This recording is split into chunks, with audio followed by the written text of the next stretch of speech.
Aaron in Massachusetts, you're on the Ben Shapiro Show. Go for it, Aaron. Hi, Ben. I saw the phone number on Twitter.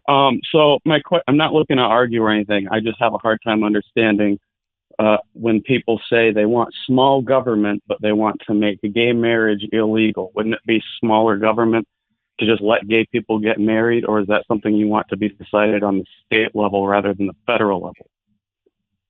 So first of all, it is a state level issue, not a federal level issue. Second of all, when you talk about small government versus large government, what we're talking about when we talk about the state being involved in marriage is essentially subsidies for marriage, right? So you can make the small government case to go completely libertarian on marriage.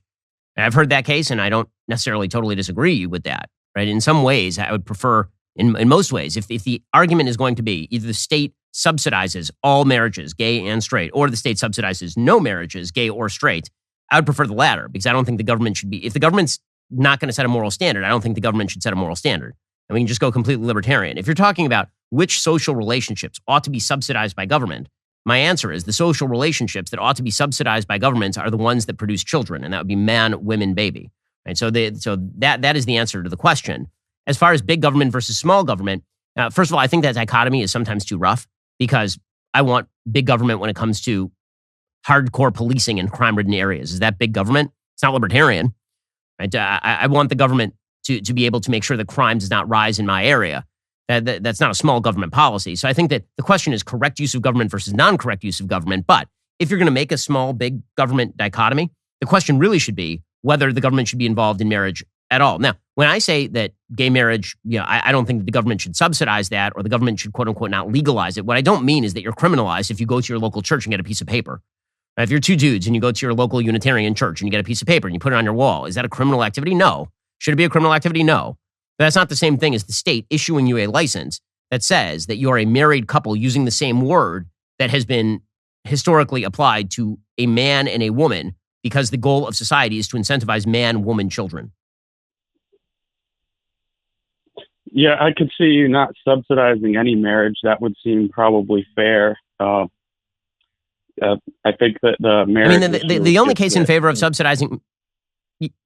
Yeah, I mean, Aaron, I'll let you finish in 1 second. The only case to subsidizing marriage is that society does, in fact, have a pretty strong interest in the family unit. It does have an interest in you producing children, considering that we need children in order to pay for all of the vast social welfare nets that we have built.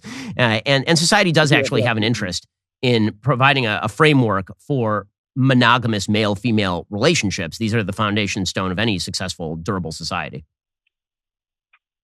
Yeah, definitely. We should actually try to get people to have kids. But I think that the marriage issue for gay people is just they want their relationship to be seen as valid. I don't know if there's another way. I agree with you. Their relationship as valid. So first of all, I don't think it's in the states. I don't think it's up to the state to, first of all, if you're looking to the state to decide the validity of your relationship, you're doing life wrong, just generally speaking. I don't look to the state to validate my marriage with my wife. I've always been bewildered by this. Okay. This idea that, oh my God, well now the state is validating my marriage. I didn't get married to my wife because I wanted whatever tax, actually penalty there was attached to getting married. I have two marital documents. I have the one from the state, which is required in order for us to file jointly as a couple and other tax issues. And then I have the one that I actually care about, which is my Jewish document that I got from the rabbis. Right? That's the one that actually says that I'm married. And they're actually on two separate dates. I was married secularly in the United States months before I was married in Israel under Jewish law. The one that allowed me to sleep with my wife was the one where I got married under Jewish law, right? So that's the one that I cared about and that I do care about with regard to my wife. So anybody who's saying, I want the state to sanctify my marriage because the state is the arbiter of good and evil, I'm very uncomfortable with the state being the arbiter of good and evil to the extent that you look to them to sanctify your marriage. It's a weird thing. And when you get married, you don't typically get married before the state. You get married before God and witnesses. But so there's that.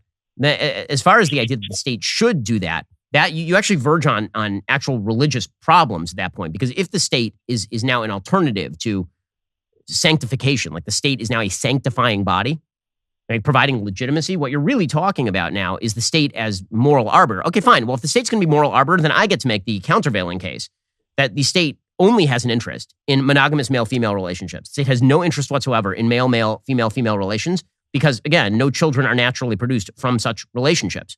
Now, you can make the case that some people have said, well, what about marriages between an old man and an old woman where they're not producing children?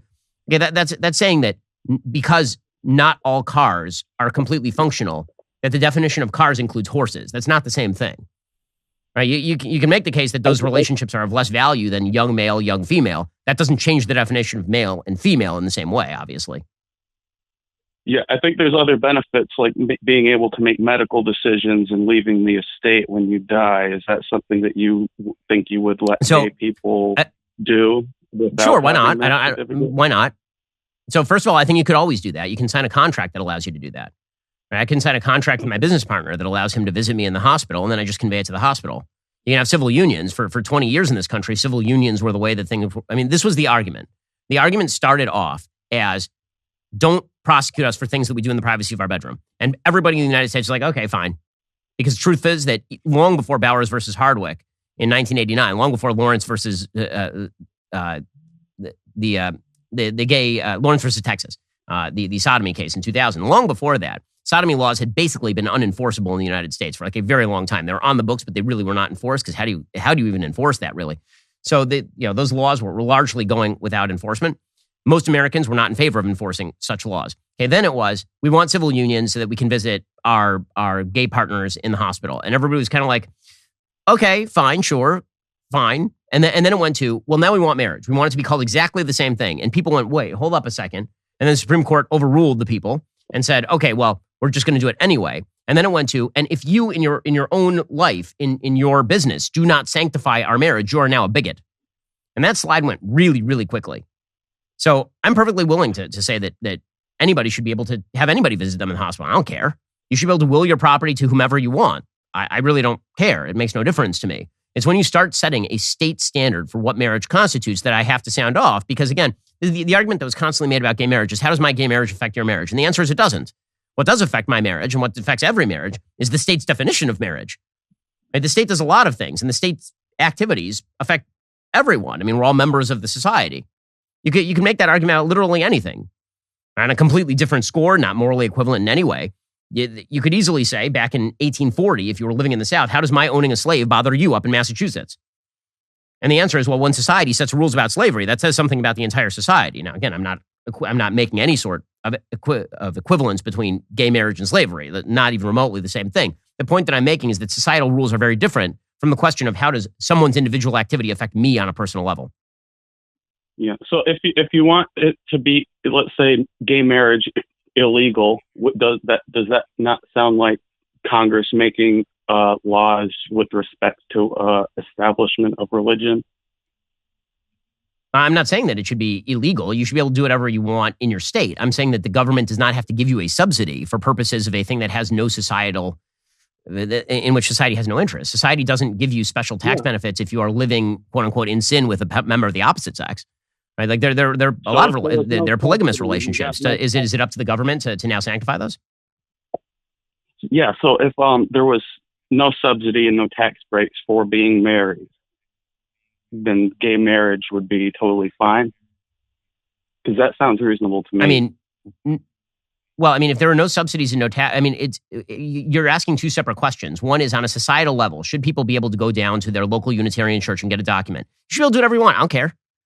When it comes to the question of, should government subsidize in any way male-male relationships on the same level of male-female relationships, my answer is no, because society does not have the same interest in those two things. This is why marriage has been historically reserved and defined, not even reserved, defined as man-woman, because the entire basis was a man and a woman might produce a child. You need legal restrictions around that to protect the child and to protect the woman mostly. I really appreciate the call, Aaron. All right, guys, the rest of the show is continuing right now. You're not going to want to miss it. We'll be taking your phone calls. Plus, we will be getting into the Democrats recapitulating their 2024 primary schedule, lining it up for maybe Kamala Harris. If you're not a member, click the link in the description and join us.